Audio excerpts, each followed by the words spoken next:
So here it is, St. Patrick's Day. Now it's been, and I mentioned it in a previous video that it was like Valentine's Day and we were getting close to the 2-year mark.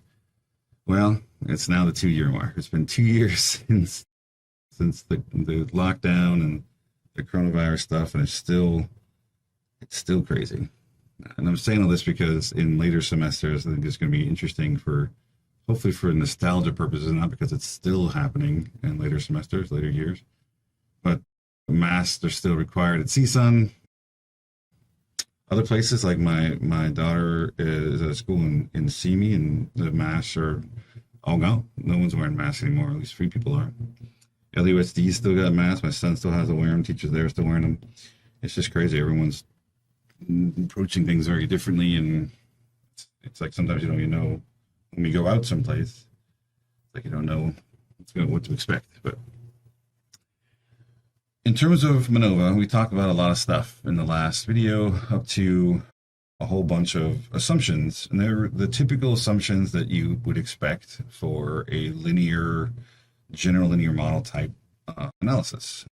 Linearity, you want to make sure there's no multilinearity, you want to make sure there's no things like homogeneity of variance, but the homogeneity of variance assumption changes slightly. So there's now a multivariate version of homogeneity of variance. So it's not just homogeneity of variance anymore. It's called homogeneity of covariance matrices. Because we have multiple DVs, we're now assuming that the DVs are homogeneous across all the groups. But we're also assuming that the covariances between those DVs are also homogeneous across all the groups. So it assumes that the variance covariance matrix is in each cell is approximately equal.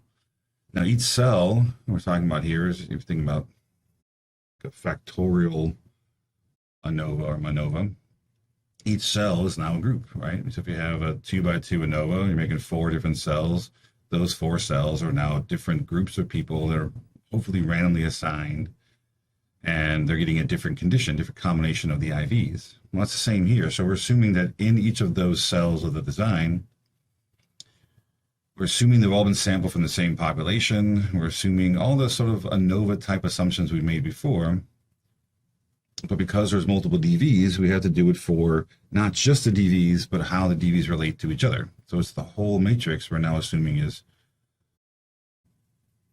homogeneous across all the groups. So we're assuming that the population, so that the same variance covariance matrix can be reasonably pooled together to make a common error matrix. We're going to do the same thing we did with an ANOVA and pool across all the errors. It's just we're doing it with a matrix instead of just one variable's variance. Let's say we have just a simple tau squared, 2-group MANOVA. We have 3 DVs. They have their variances, which we're normally used to, with one DV, that this variance should be equal to this variance, right? That the variances across the 2 groups are equal. That's homogeneity variance.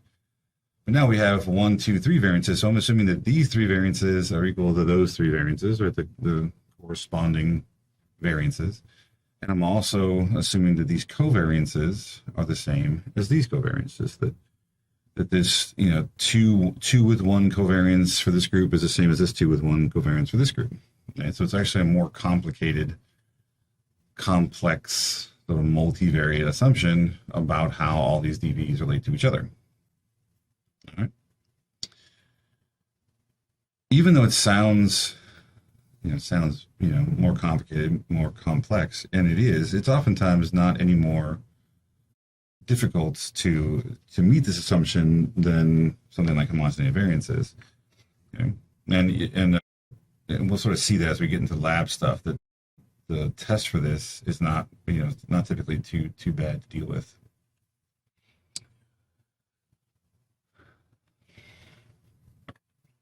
In SPSS, the test is called boxes M, and not just in SPSS. I think you get the same test too in R and SAS and other places. It's just the typical test for this homogeneity of variance assumption, homogeneity of covariance matrices assumption, is called boxes M test. If you have, and this may sound redundant because it kind of is, because it's the same thing you had with ANOVA, that if you have roughly equal n and enough of a sample size, you can probably ignore even testing for homogeneity variance. It really doesn't matter a whole lot. So if you have equal samples roughly and decent sample size, you can probably just ignore it because it's been shown to be robust. And that again means that it works pretty well. It's fairly unbiased even when you violate these assumptions. So if instead you have some unequal samples, then you probably want to evaluate boxes M, but it's really sensitive, sort of like Levine's test, right, that we did for homogeneity variance. Boxes M is also super sensitive, and it's going to be almost like too conservative. It's going to give you violations when, for small deviations from homogeneity. So use a 0.001. This is a recommendation from Tabachnik and Fidel, and you can cite them at, when using, or when, well, at least when using this level of the test for boxes M, you can actually cite them for that. Now, if it's violated at that level, so you use a 0.001 alpha level and you still get a violation of boxes M, then, the test you're doing, the MANOVA in general, is going to be questionable, meaning that you may be introducing some bias into the results, and the significance level, the alpha of your test, may not be trustworthy. You can always use a stricter test criteria instead of Wilks, and we'll talk more about this later. Wilks Lambda that we talked about with canonical correlation is a very sort of middle of the road test. It's not too conservative, it's not too liberal. There are more conservative tests, and we can actually switch to one of those more conservative tests instead to address some of the issues, some of the violations to assumptions, or we can use a stricter alpha level for the test. There's lots of things we can do to hopefully address problems with boxes M. So the trick here with this homogeneated covariance matrices, you don't really even have to think about it much. It's going to get tested for you when you run a MANOVA. It's going to automatically be spit out to you because it's the sort of main assumption, just like with ANOVA, the Levine's test, so it's automatically given to you. If you violate it, it's probably not even that big a deal. It's good to cite it, maybe be a little bit more conservative with your conclusions about the outcome if it is violated. But it's nothing to really worry about too much unless the probability level is really, really small. Like if your boxes M test is like in the probability column is like 0.000, and it's like less than 0.001, then you probably want to look into it and see if there's some issues there. For the most part, the test is pretty robust. It's why we use these a lot, because they work pretty well even when they're not fully, when the assumptions aren't fully met. It's nothing really to worry about too much, but it is good to know and it is good to check. Okay.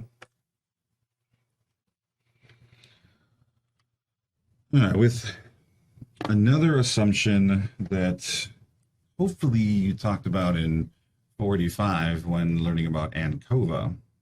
So anytime you have a covariate, there's an assumption called the homogeneity of regression. The idea here, with a couple of different things, is that anytime you're going to be doing something that has to do with a MANCOVA, you want to make sure a couple of things. That one, that the relationship between the CV and the DV is the same for every group. Right? So we're going to be adjusting the outcome for the presence of the covariate.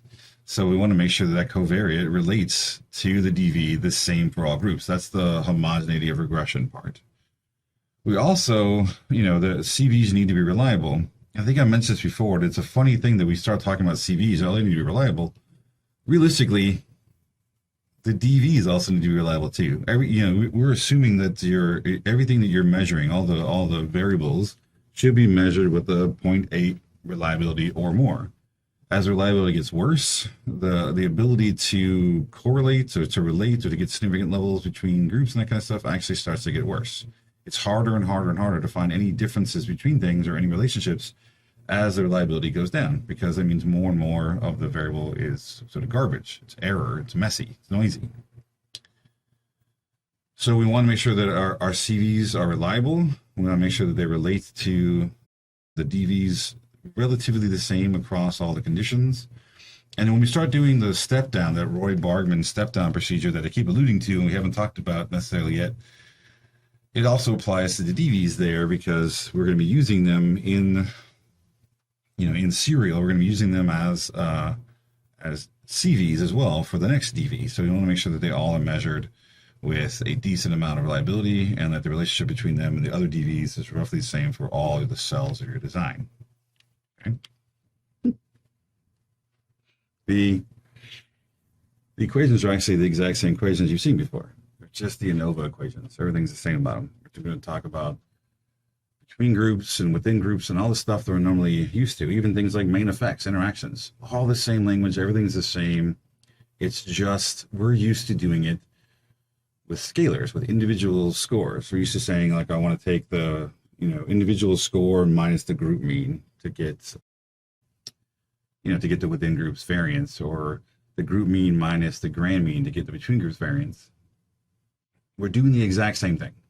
So keep that in mind. It's the same thing. You've done it before, been there, done that. It's old news. It's just now we're doing it with matrices instead. So we're subtracting a matrix of scores from a matrix of means, or the other way around. Matrix of means from a matrix of scores and squaring them. But instead of squaring them, we're multiplying by their transpose. That's how you square matrices, right? So it's all the same stuff. So don't get caught up in the, oh, this seems too complicated. I don't understand this. As you do. If you've done ANOVA, you understand what's happening. You just got to think now in multiple dimensions, so at the same time, which makes it a little more complicated. Here is our typical sort of setup. And this is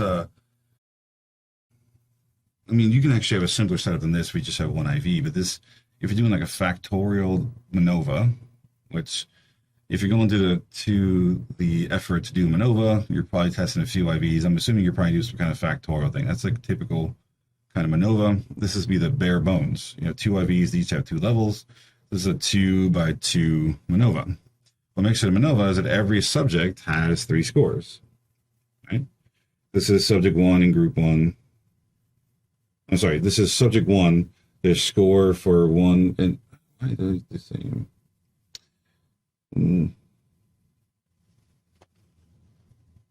Oh, sorry. I was thinking these were referring to the DVs or not. The 1-1's referring to what group they're in. This is subject 1 in IV1, group 1, IV2, group 1. So subject 1 and 1-1. This one's the first. This subject 4 is in the 1-2 combination. 1 with 2. This one is 2 with 1. Down here is 2 with 2. So those numbers are just referring to the combinations of the IVs are getting, and they're each then, we have, in this case it says M because it could be any number of DVs, but let's say they have 3, so every person's got 3 scores going through here. And at first, if you're used to repeated measures designs or something like that, you might think this setup looks more like a repeated measures, right, where this person's scoring over time or something. But these are DVs that are measured all at the same time. They're just getting, you're giving them a depression inventory, an anxiety inventory, and a self-esteem inventory. Okay, and so they have 3 scores you're measuring all at the same time, and you want to see if whatever you're manipulating between these IVs is affecting any or all of those outcomes all at the same time. All right. This is the basic setup. Everyone in this case is going to have 3 scores because there's 3 DVs, but it could be more. You could have 5 DVs and everyone's going to have 5 scores. And you're trying to see if whatever these conditions are that we're manipulating between the groups for IV1 and the groups for IV2 and the interaction between them, are they affecting all of these things at once? Okay.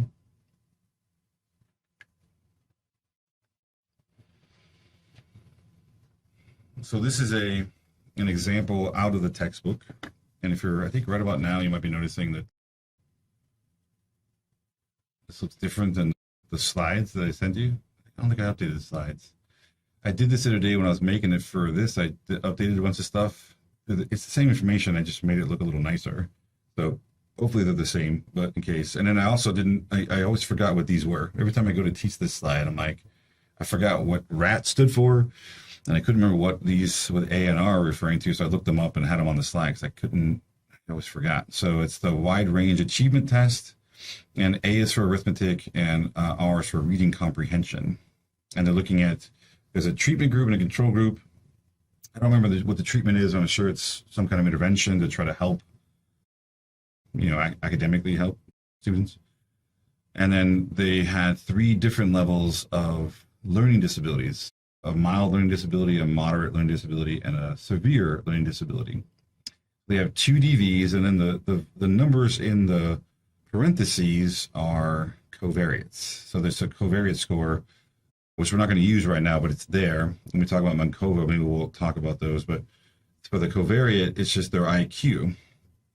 So we can then control for their IQ and then see if the treatment versus control interacts with the level of severity on affecting their arithmetic and reading comprehension. That's the sort of basic goal here. It's a very small sample. There's only 3 people per cell. It's just ridiculous. You would never probably do a study with just 3 people per cell. But what the important part of how to read this and how to understand what's going on here is, so in treatment, the mild condition, the 115, the 108, and the 110 is all from the same person. That's person number 1 in that group. That person had a 115 on their arithmetic, a 108 on their reading comprehension, and then a 110 was their IQ.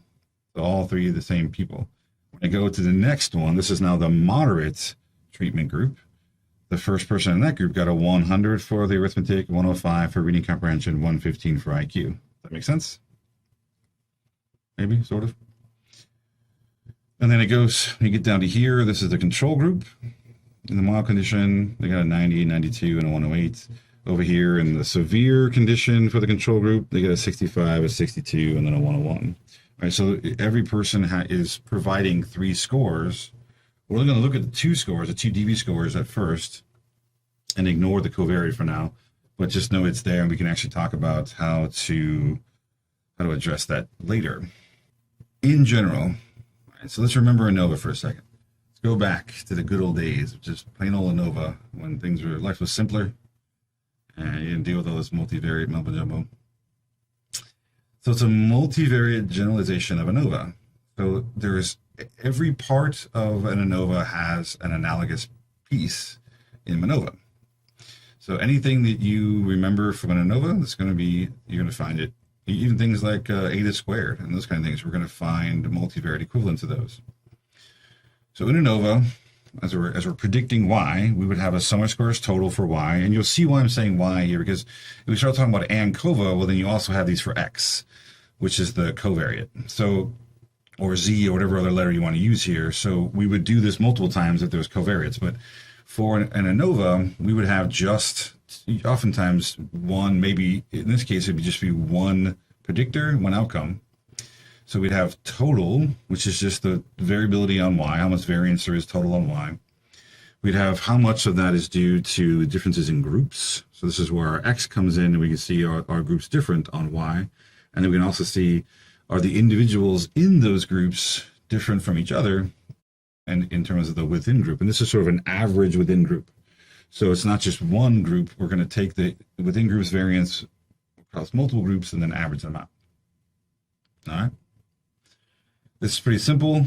This is deviations of scores from the grand mean. This is deviations of group means from the grand mean. This is deviations of scores from their group mean. This one has a weight to it. Oftentimes we weight it by n instead of doing it for every single subject, which is silly because it just repeats the same number. We oftentimes will just do it once per group and then multiply by the number of people in that group as a weight.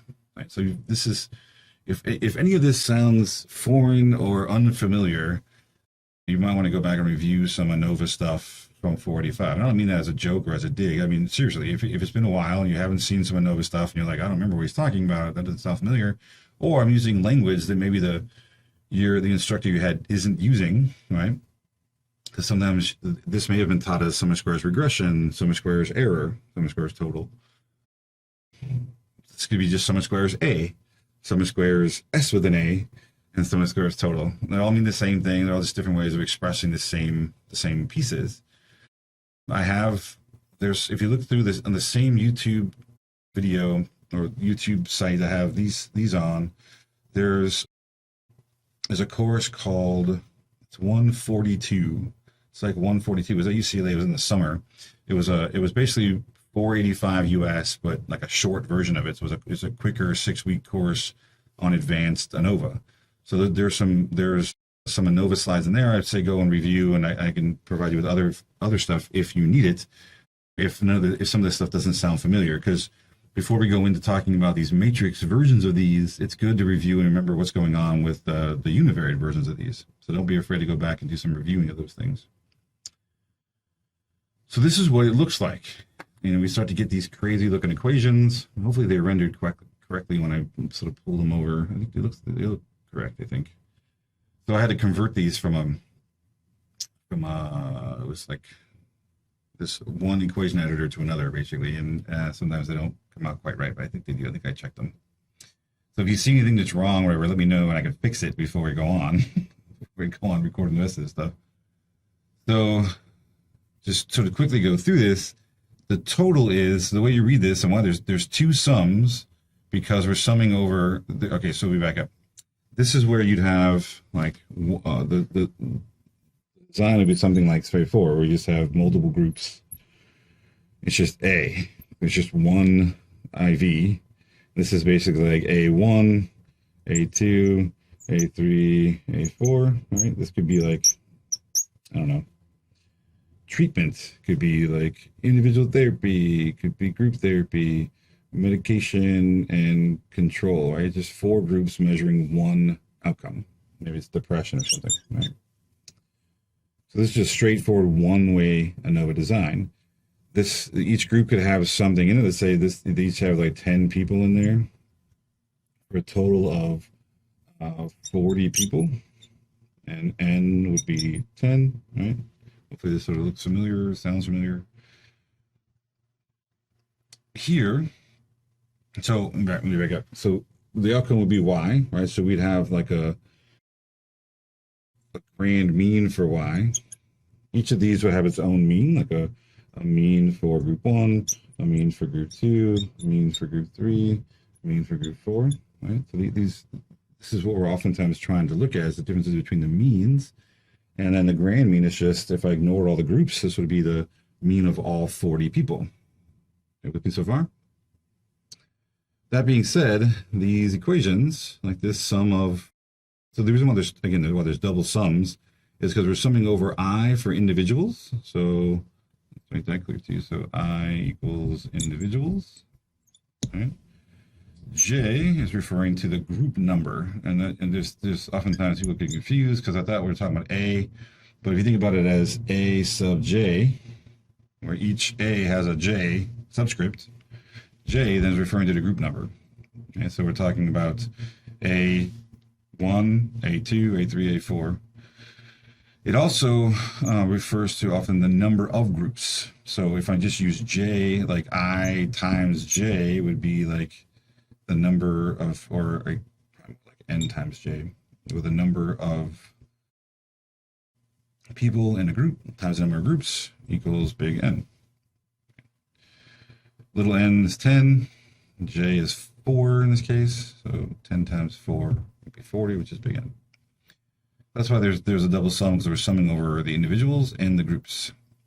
Here, I'm taking every individual score in every group, everybody in every group, every individual, every group, every score in every group, and I'm subtracting that grand mean.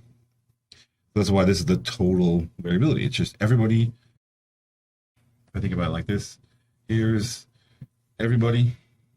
It's the grand mean. I'm just looking at how far everyone spreads around that grand mean. Now, because it's an ANOVA, we have groups. A different color. I don't know if it's dried out or not. I also have groups in here. Right, so here's my groups. Each of those groups has its own little mean. Okay.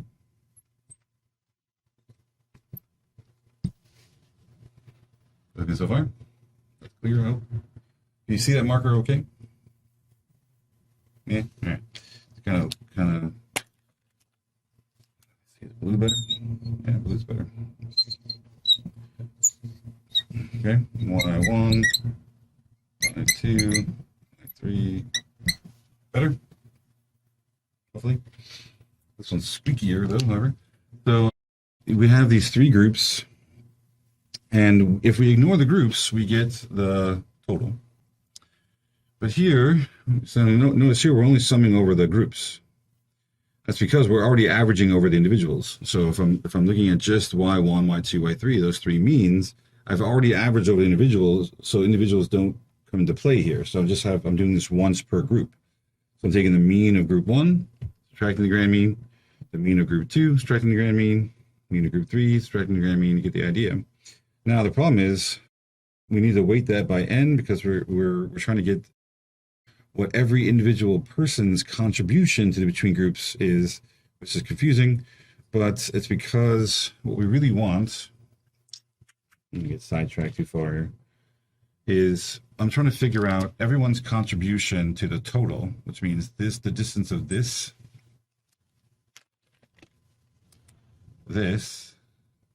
so let's say there's a person here, right? That's a person's score.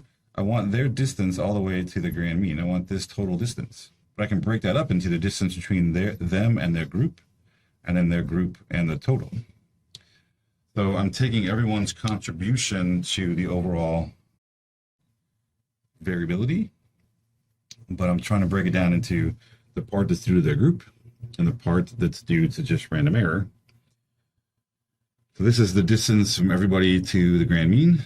And I'm trying to break that up into for every person, how far their group is away from the grand mean, and then how far they are away from their own group. So I'm just sort of trying to separate that out. So, but I need to do that for every person. So I want every person's breakdown of here's their total, here's their group. So I need to do it for person number 1. I need to have their group difference in there. And I also need to have their within groups difference in there. But for person 2, I need to use the same difference between their group and the grand mean, and for person 3 I'm using the same, so it just repeats over and over again. This for everybody in group 1, the distance from here to here, from their group to the grand mean, is the same distance. I'm using the same distance for everybody that's in that group. So that's why instead of doing it n times, I just do it 1 time, multiply by n. So I'm getting n times that distance, because if I have 10 people in this group, I'm going to use that same distance 10 times. So instead of doing that, I just do it once, multiply by 10. And then I add in their individual error portion here individually. So I do that once for every person in every group. So this is groups around the grand mean. And then here, I also want to know, well, how far is this part of it, how far is every person's score away from their own group? The reason why we look at it that way is the groups are oftentimes what we're interested in. We're manipulating them. We're trying to do treatments of different sorts with them. We're trying to do stuff. And so we're assuming what we're doing is going to move their group one way or the other. So we're trying to understand how far their groups are moving, but also how much there's unexplainable movement for the subjects too. So yeah, I mean, I was able to move an entire group higher on a scale, but not everyone scored the same. So I can't explain why not everyone got everyone got the same treatment, yet they didn't score the same thing. So that's the sort of uncontrollable random variability that happens within the groups that goes into this within groups portion here. Okay. So total individuals are on the grand mean. Between groups is the group means around the grand mean, but we're doing that for everybody, which is why we're multiplying by n. Doing that over and over again, it's just we're simplifying things. And then here, there's again double weight because we're doing it for every single person around their own group's mean, and to get a within groups variance. That's why this is the total, this is the between groups, and this is the within groups. Usually, really easy to spot the between groups part is the only one that's got the weight in it. If you're doing some kind of between groups portion of this, there's always some kind of weight we're going to do to make up for the fact that we're doing it once per group, not once per person. Another way to think about it is, here we're doing this 40 times. We're doing this 40 times. We're doing this 4 times.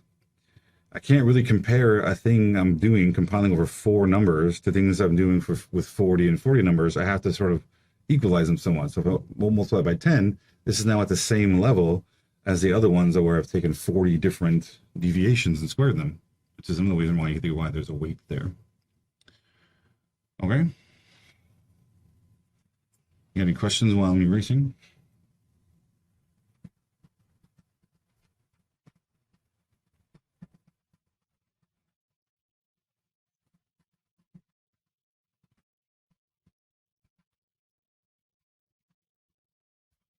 It's an N. It's an N.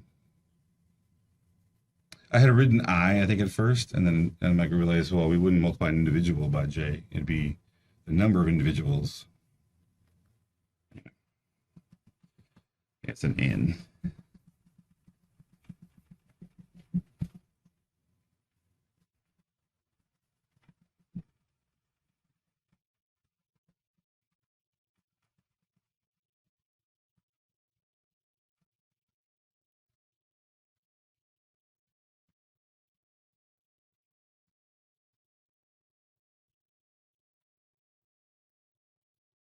Yeah, so yeah, our total. So far we haven't even talked about MANOVA yet. We're just talking about ANOVA still.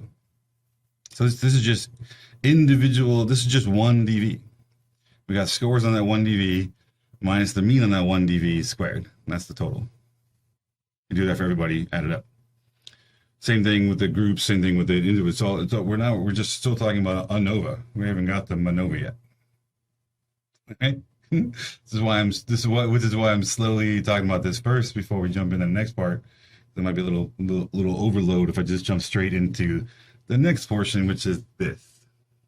Well, no, that's not true. This is actually still this is actually still ANOVA. Okay? When you have more than one IV, the interaction looks something like this. This is just adding in the interaction part of it. So you have total still. No, I lied. This is literally just the interaction. It's not even, we're not even talking about,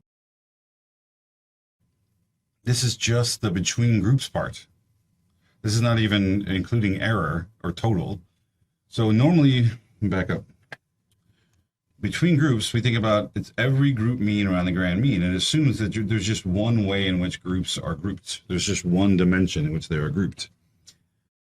So we can take those four means like I had written down here, take those four means minus subtract the grand mean, and we can add them up. As you get to the interaction, we're getting to a factorial design where the between groups now gets separated out. We now have a portion. So let's say this actually corresponds to the example where we have we have a treatment group and control, and then we had like mild, moderate, and severe learning disability. So basically this design, this has 2 levels, this has 3 levels, right? Well, that makes for 6 individual cells. Right? So I even though they're split up into 2 different dimensions, a treatment dimension and a severity dimension, the between groups part is really all these squares are all part of the between groups differences. These are all different groups. Different people that were mild got randomly assigned a treatment or control, and they were in group 1 or 4, right? So we're getting 6 different groups that we oftentimes refer to as the combination of, they call this disability, and this one is T for treatment. So there's 3 treatment levels and 2 treatment levels. I think I said it twice. There's 3 disability levels and 2 treatment levels. So each one of these, the DTs, represents one of these 6 groups. So I have D1, T1, D1, T2, right? D2, T1, D2, T2, D3, T1, D3, T2. Makes sense? So there's 6 different combinations of disability and treatment that are all represented here. So this whole thing, this thing right here, is equivalent to the between groups portion of the previous one-way ANOVA component, right? Because we're just treating it as if we have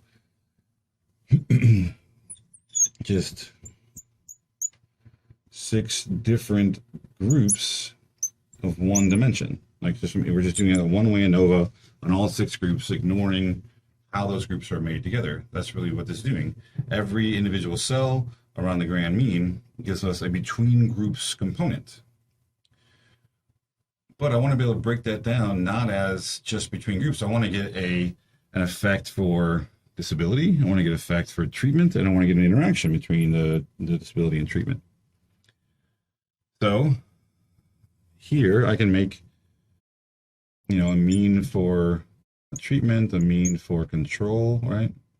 I can make a mean for mild, a mean for moderate.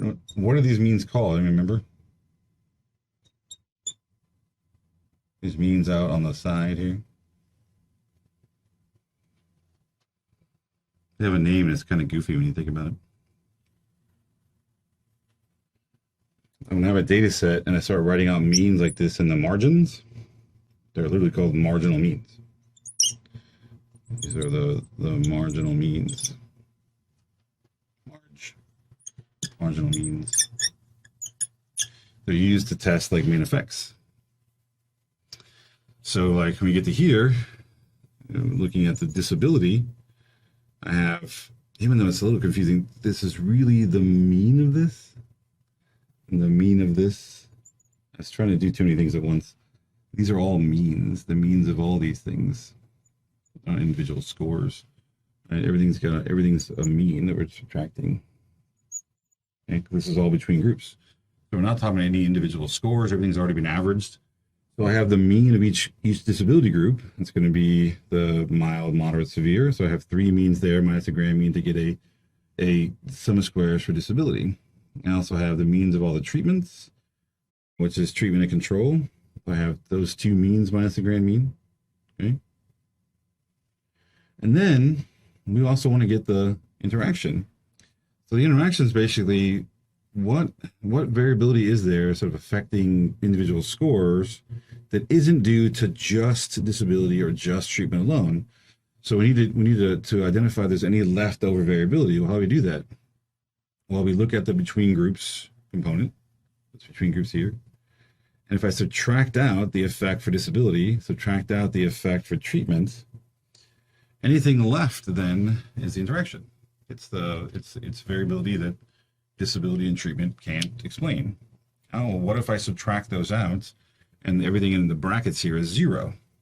It means there's absolutely no interaction.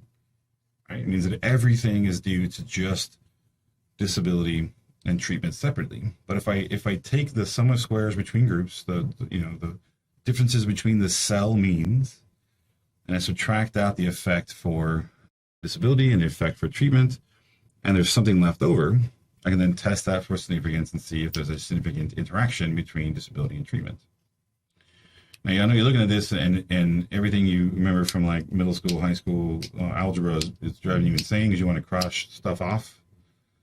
Like, well, this repeats here, so I can just cross that off here. So here's what happens.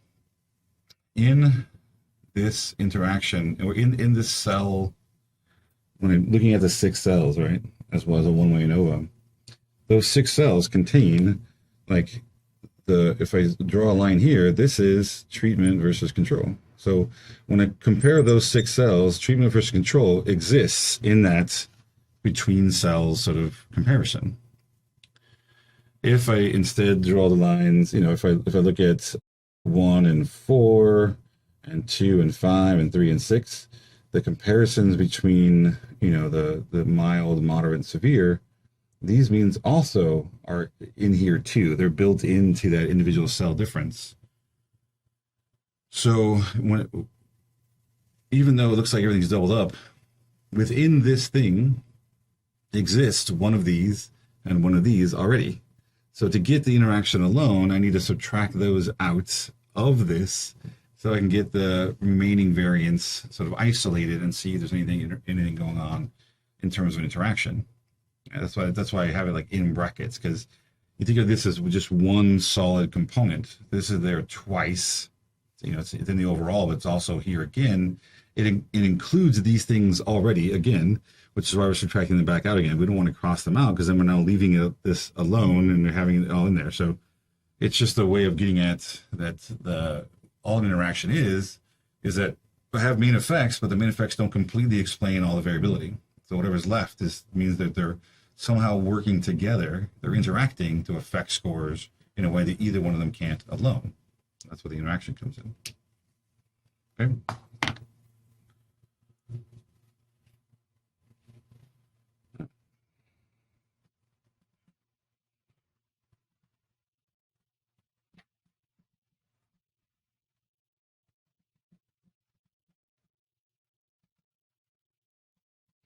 So remembering that this is still univariate, we haven't got to the multivariate part yet. Just getting at the the ideas behind interactions and all this other stuff. If we have a factorial design, right? Let me finish. I keep talking over reason I shouldn't. So remembering this is all univariate, and this is just embedded within the factorial design. This is the same things. If you look at starting from here, the T interaction, it's just adding in error. So I have D, T, interaction is the thing in the bracket, and then here is the error. It's all the individual scores within the disability and treatment combinations. So this whole thing now will equal then the total up here. Now there's three sums. I'm summing over individuals, levels of disability, and levels of treatment. So it's like triple sum. So there's all these components. So when we do a factorial design, there's going to be a total. There's going to be main effect for one IV, main effect for the other IV. There's going to be interaction between the IVs, and there's going to be error. All those things need to have analogous replacements in a multivariate design. Let's talk about that. So steps. In MANOVA, you need to think in terms of matrices instead of individuals. So instead of thinking about my individual score minus a grand mean, I need to think of my matrix of scores minus my matrix of grand means. In that case, really it'd be a vector, my vector of scores minus my vector of grand means. And then I need to square those. So I'm going to multiply those by its transpose, and that's going to give for every person a square matrix. I'm going to have a one vector times itself, and it's going to end up being then like a 2 by 2 or how many dependent variables you have. It's going to be a matrix of numbers, and we're going to add those matrices up and use those to solve for different effects, main effects, interactions. Each subject now has multiple scores. There's a matrix of responses in each cell. Matrices of different scores are calculated and the matrix squared. And again, the way you square them is to multiply by its transpose. When the squared differences are summed, you get a sum of squares and cross products matrix, which is an S matrix. So instead of thinking about S like for variance or standard deviation, we're now thinking about it the equivalent matrix, it's so the precursor. The sum of squares and cross products matrix is just a variance covariance matrix that hasn't been divided by n minus 1. Right? So it's just a precursor matrix. So we can use these sum of squares and cross products matrix, add them up, and figure out all the matrix counterparts that we need. We need an S matrix for between groups, an S matrix for within groups, an S matrix for total. If it's factorial, we need an S matrix for A, an S matrix for B, an S matrix for AB, the interaction. Right? Once we do that, we can find the determinants of those different matrices and use those to compute Wilks Lambda or Telling's trace or these different statistics that we use to compute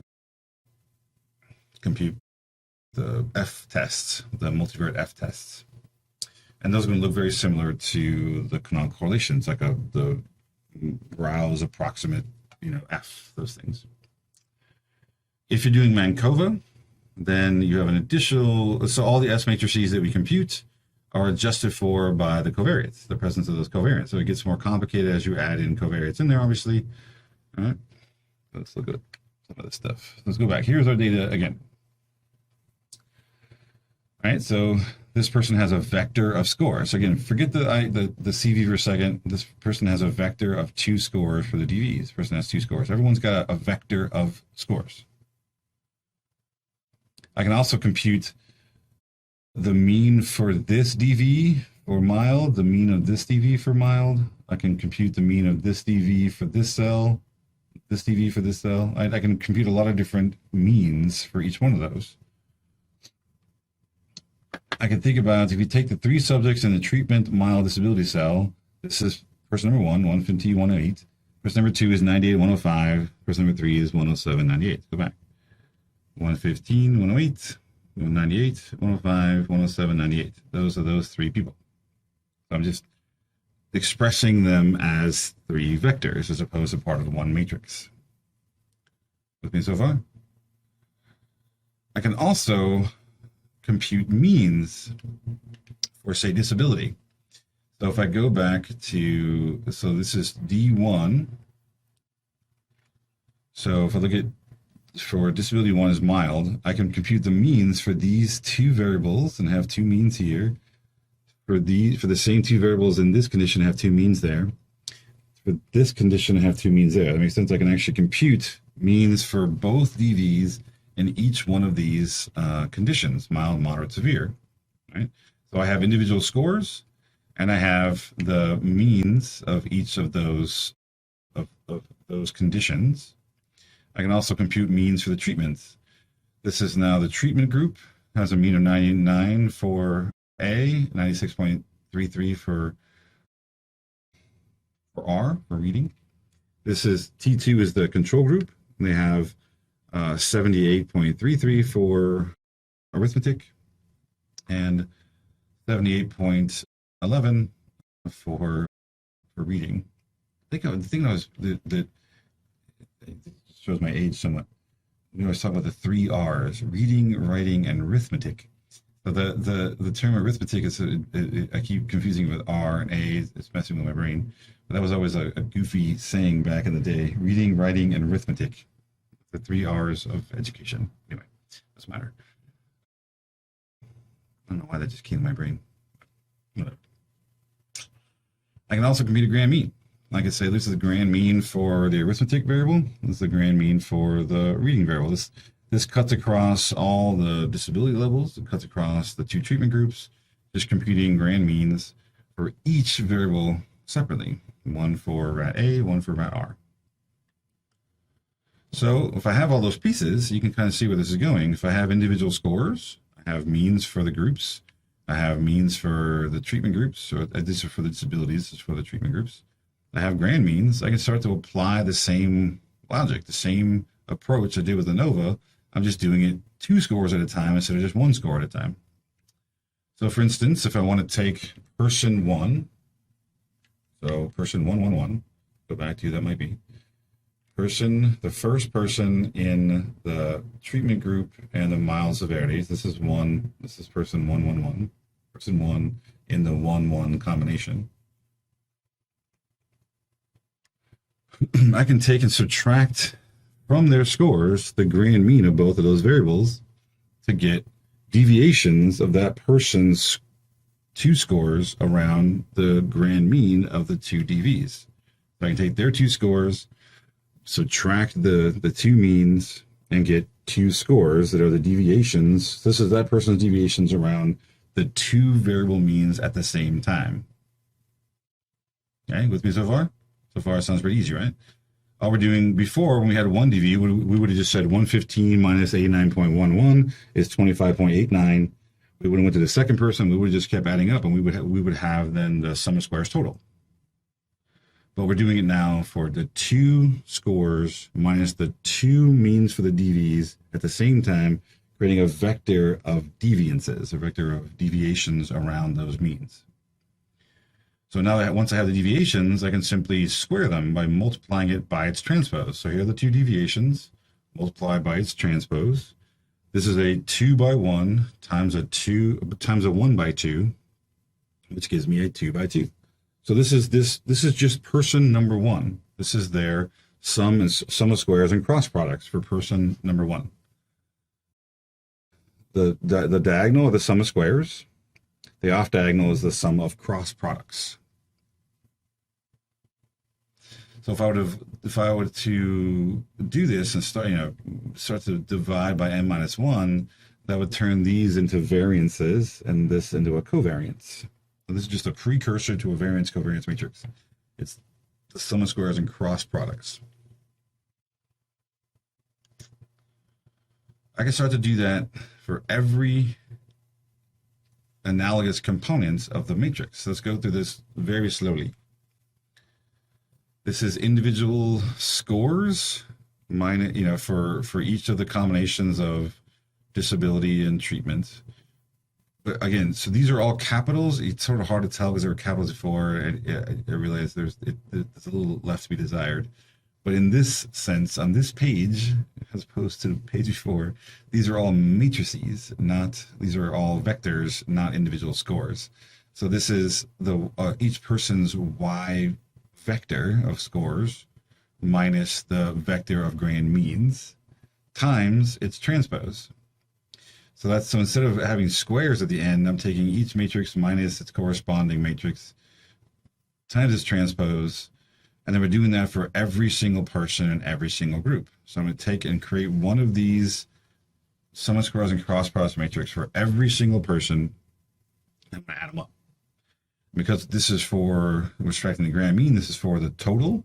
So I'm going to do that. In this case, there's what, 6 groups times 3, so there's 18 total people. So I'm going to add up 18 of these little matrices to get a sum of squares and cross products matrix total.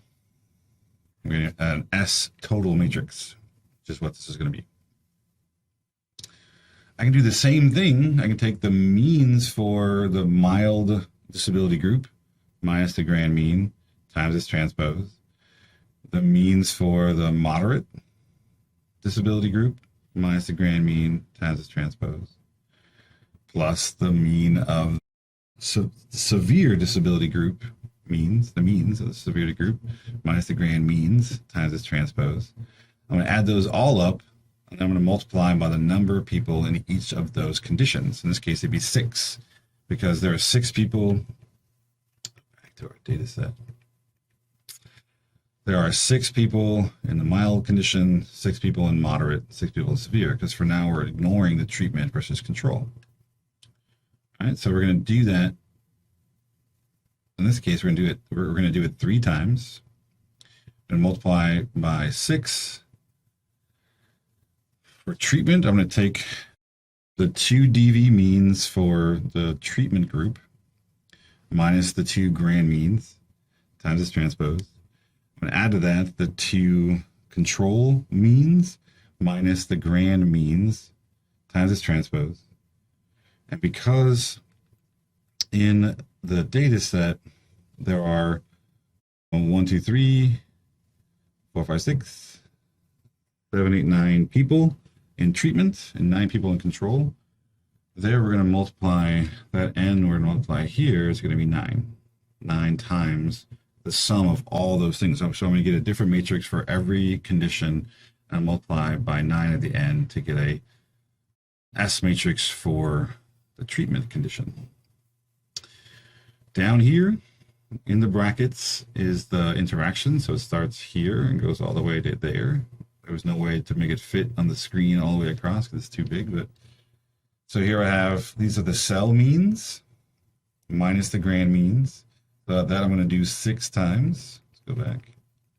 I get a cell mean here, here, here, here, there, and there, right? I'm going to have 6 different cell means. Now subtract the grand means. And that's going to give you my sum of squares between groups, right? I'm going to do that. I'm going to multiply by transpose. I'm going to add together. I'm going to multiply by 3 because there's 3 people in each group, each cell. But this is not what I want. This is the sum of squares between groups. I don't want that. I want the interaction. So I'm going to take that. I already computed the sum of squares for, or the S matrix for disability and the S matrix for treatment. So I'm going to subtract those matrices out and subtract out the disability and treatment. And what's going to be left in the parentheses then is the S matrix for the interaction. Down at the bottom, we have individual. So now we're getting back to individual scores again. So we're going to be doing this at least 18 times, right? So individual scores minus the cell means. Instead of up here we subtracted the grand mean, here we're going to subtract the cell means. So it's each person's scores minus the cell means. And, I'm going to multiply that by its transpose, so everybody's going to get their own sum of squares and cross products matrix, and we're going to add that up over every single respondent, participant. Now it's just going to be 18 different individual matrices all added up into then the S matrix for the interaction. No, sorry, not interaction. S matrix for, this is for error for within groups. Right? The brackets is interaction. I don't know why it's interaction. The brackets here it would be the S matrix for interaction. This is going to be the S matrix for within groups.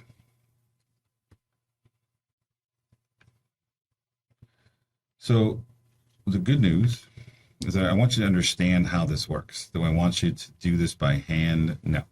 Do I want you to know how to take all these things and compute them by hand? No, not so much. Anything multivariate, especially, I would leave to the computers to handle. This will take quite a long time to figure out, but it's possible. You can do this stuff by hand. It's just not super fun. The idea is, though, if I want to go through this, I'm going to have a sum of square. I'm going to have an S matrix total. I have an S for disability, an S matrix for treatment, an S matrix for the interaction, and then an S matrix for within groups. These are all here. I don't have within. No, I do. Did you have that? Oh, so this T is for treatment, not for total. I don't have the total one here, but this is for disability, for treatment, for the interaction, and this is subjects within the interaction, which is the error term, the within groups. If you go through this for every combination of data, you will get 4 S matrices. And this is not including the total. And so that technically you get 5 matrices. Once we have these 4 matrices, we can then use them to compute the different Fs that we need. But first we're going to take, and because they're matrices, I need to break them down into individual numbers to get F, because Fs are not matrices, they're just single values. So we tend to do things like take the trace or the determinant of the matrices and use those to then compute ratios like we would with Fs. Okay, so for instance, once the S matrices are found, the diagonals represent the sums of squares and the off diagonals are the cross products. The determinant of each matrix represents the generalized variance for that matrix. And using the determinants, we can test for significance. There are many ways to do this, and one of the most widely used is Wilks Lambda, which should be familiar because it's the same thing we used in canonical correlation. It's actually the same exact Wilks Lambda. The only difference is instead of having multiples, we're just going to compute one. One Wilks Lambda sort of represents the overall significance, so the most likelihood that you will have a significant difference between groups. Once we have that, we can then shift over to looking at the individual ANOVAs for which DV seems to be the most important and where the groups are different. We can sort of see Wilks Lambda to get the Wilks Lambda in this sense. If I take the determinant of the error matrix, so I know I've sort of switched terms here, but this is the error matrix. The S within DT is the specific error matrix for this example. But just when I take my within groups or my error matrix, I'm going to find the determinant of that matrix, which is that. And then whatever effect I'm looking for, whatever effect is that I'm trying to test out, whether in our example it's the disability or treatment or the interaction, that goes on the bottom. So I'm going to take the S matrix for that effect, I'm going to add it to error, and then I'm going to just find the determinant of that matrix, and I'm going to take a ratio. So remember with Wilks, or maybe you don't remember, but if you look back at Wilks when we talked about with canonical correlation, the smaller the Wilks value is, the more likely it's significant. We actually want small Wilks Lambda values. Small Wilks Lambda leads to large F tests. Same thing here. It could sort of be seen as the opposite of eta squared. This is like how much non-overlap there is. So what is the percentage that these variables don't overlap? We want the lambda value to be as small as possible. So it's the error over the effect plus error. So it's like the opposite of a partial correlation or partial eta squared. We're looking at, instead of the effect over effect plus error, we're looking at error over effect plus error. The smaller this is, the more likely it is to be significant. Because we're going to take this lambda value and we're going to pop it into an equation. So like if I here's my I didn't do this like by hand. I just said, okay, I plug it into R or something and put the matrix in and said, okay, what's the determinant of that error matrix? This is the determinant of that matrix. If I add in the interaction and error terms together, these two matrices, I get this matrix here, and I just find the determinant for that matrix, right? Which is the 32204, whatever it is. I divide them, and I get 0.908068. This is my Wilks Lambda value. Once I have that, it looks somewhat familiar, where it's, you start plugging this stuff in to get your F value. You have the P is the number of DVs. The degrees of freedom 1 that you want for your test, like down here when you're actually looking at your F value, looking at a critical value, that's just the number of IVs times your typical DF for effect. So think about a one-way ANOVA. If I have 5 groups, my DF for the effect would be 4, right? And K minus 1, or however I look at it. I'd have 4 degrees of freedom for that effect if I had 5 groups. If I had 10 groups, it'd be 9. It's always like 1, the number of groups minus 1 for that effect. I'm just multiplying it by the number of DVs. So if I had 2 DVs, like in our example for, if I do it for disability? Yeah, for disability, the number of levels of disability is 3. So my degrees of freedom effect are going to be 2. I have 2 DVs, so 2 times 2 is going to be 4 degrees of freedom for DF1. I need to find, just like with canonical correlation, I need to find an S value. And then I need to plug that in here to find the second degrees of freedom. And then I can then compute the F value. I need to actually multiply by those values here. And look at the Wilks over time, or raised to 1 over S. It's all is the same equation, just modified a little bit, because remember in canonical correlation, both sides were continuous variables. So here, instead of being P squared times Q squared, we're looking at the degrees of freedom for the effect squared, because the effect is groups, not individual continuous variables. They're groups of one variable, so we have to sort of tweak it a little bit to make it work, make it similar to the F test for Wilks in the canonical correlation. But it's the same, they're basically the same equations, just tweaked a little bit for groups instead of, that's why you see every place where before you saw Q, it now has DF effect everywhere. In this case, there's also DF error in there as well. This is a DF error if it were a one-way ANOVA. Let's see what that looks like. So we computed our Wilks, right? I have my number of DVs is 2. So for DF1, I can compute that pretty easily. So P times what's my effect? If I'm looking at disability, actually this is for the interaction. That's what we started to do, right? Interaction term. Yeah, so we did interaction. So let's look at the interaction. So what would the interaction look like if this were a one-way ANOVA? Remembering that we had, the design is pretty, you know, it's 2 by 3 like that. So I have T, C, mild, moderate, and severe. What would my degrees of freedom for my interaction? If this were a one-way ANOVA, what would my degrees of freedom be? Yeah, it's usually it'd be the levels of treatment minus 1 times the levels of disability minus 1. 2, because this is going to be 2 minus 1 times 3 minus 1, so 1 times 2 is 2. So we can think here, right? So DF1 is going to be, we have 2 DVs, now 2 times my degrees of freedom for the effect, which we just figured out for the interaction here. Okay.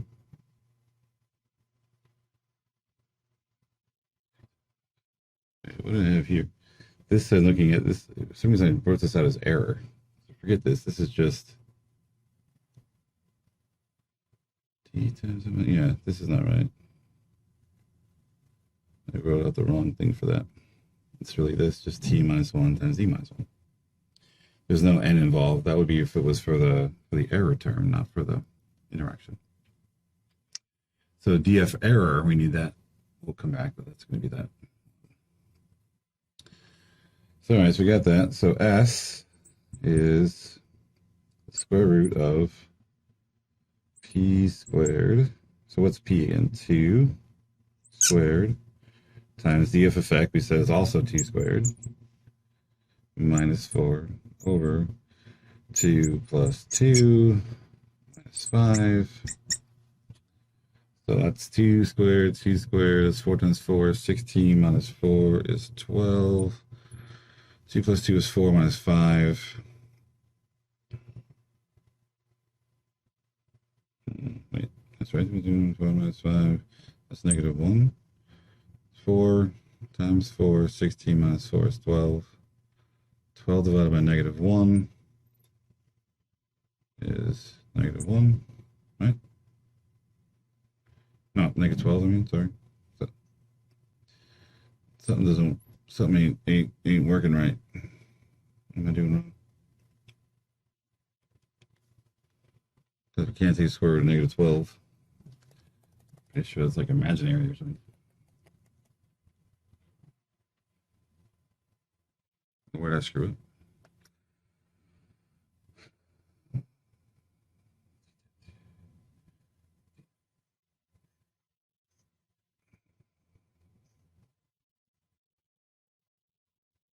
Thank you.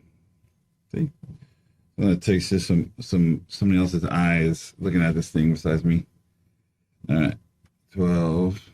So that should be 4 plus 4 is 8 minus 5, then is 3. 3 divided by 12 is 4. So then this is 2. That makes more sense. I was like, it can't be negative 12. Is that right? I think that's right. So then we look at degrees of freedom. I gotta make sure I don't write there. Let's go here. Degrees of freedom 2 is the weirder, crazier one. So we have S, which you just figured out as 2 times. Now what's error?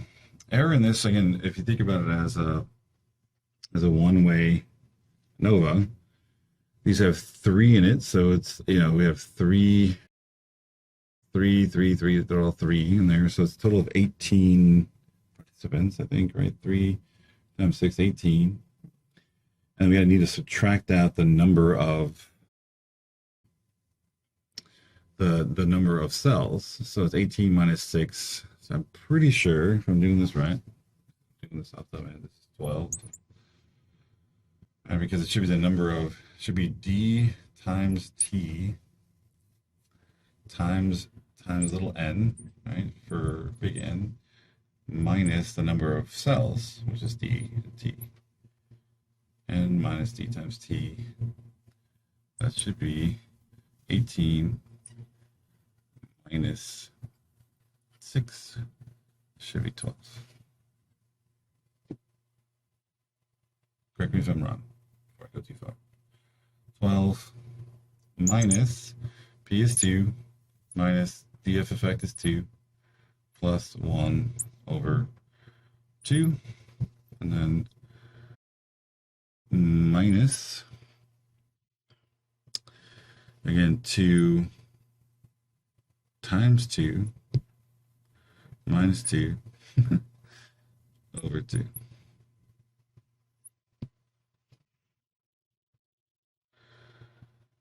So 2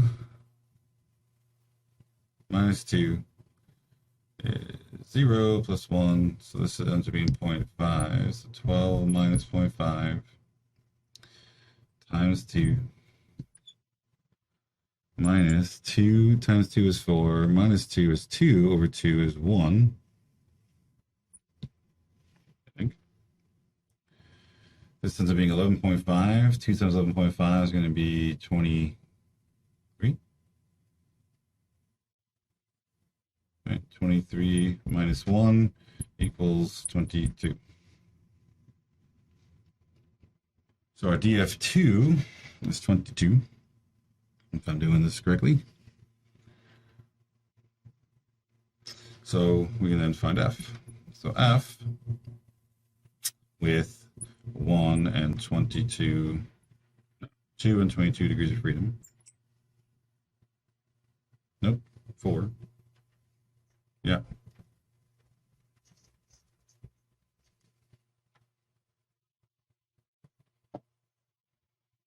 That is, so 12 minus 0.5 is 11.5 times 2 is 23, right?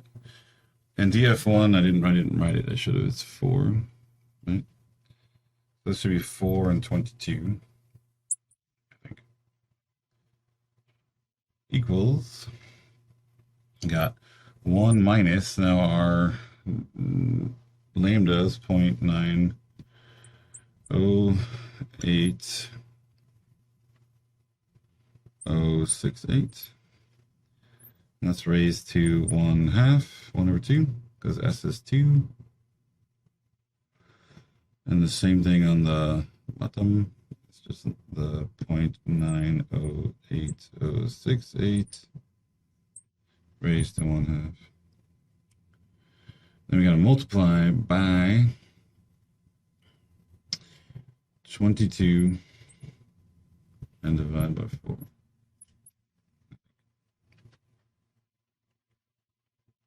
All right, so what's 0.908068 square rooted, which is what being raised to 1/2 would be. 0.908068 square rooted 0.953. 0.953, yeah, pretty much. 1 minus that on top, that same number on the bottom. Times 22 divided by 4 equals. So 1 minus 0.953 equals 0.047 divided by 0.952 equals 0.0494 times 22 divided by 4 equals some very small number, 0.272. So my F value is 10.272.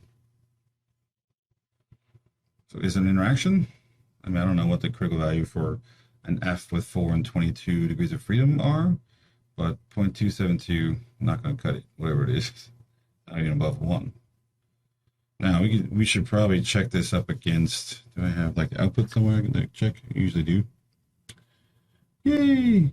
All right, so either I'm wrong both times, or at least I did it right now. So this is messy, so let's just walk through it quickly, and we'll stop this past time. We walked through it together, a little messy. Let's look at this. So we figured out S, because Q and degrees of freedom effect are both 2. Right, so we can figure that part out. And we got 2. That's what we did. Degrees of freedom 1 is the P, which is the number of dVs times degrees of freedom effect. So that's 2 times 2 is 4. Degrees of freedom error is where you get this D times T over blah, blah, blah. So it's dTn minus dt if you distribute. It ends up being 12. We plugged it all in and we got that the dF2 was 22. Right? So this is again P dF effect, P dF effect. This is a dF for error. This is S. We plugged all that in, got 22. When we worked it out, the F value with 4 and 22 degrees of freedom, like this is what they call an approximate F, because it's not really an F, because this is like a univariate representation of a multivariate problem. So we're getting a univariate F that's an approximation of what it would be if this were a one-way ANOVA. Okay. So this is our lambda values. We're taking the square roots of both. 1 minus the square roots over itself, and then multiplying by 22 over 4, we do get 0.272, 0.2717. Even though there was a bit of a mistake when I forgot to square these two numbers in the past slide, once we figured that out, the rest of it actually was correct. All right.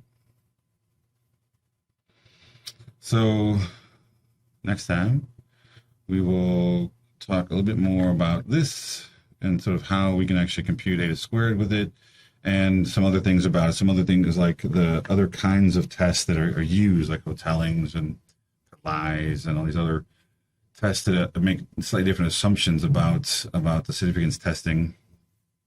And that's it for today. Give me a few minutes and I'll be up to lab. I'll set up and we'll be back on here in just a minute. Okay.